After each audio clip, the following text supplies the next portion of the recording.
Bom, depois de um dia inteiro trabalhando, eu vou mostrar pra vocês.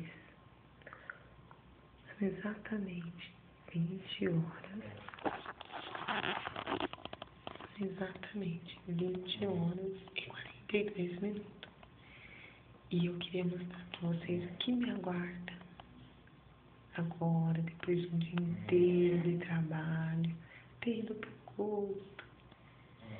Vem ver, meu anjinho. Vou mostrar.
Dá pra dormir?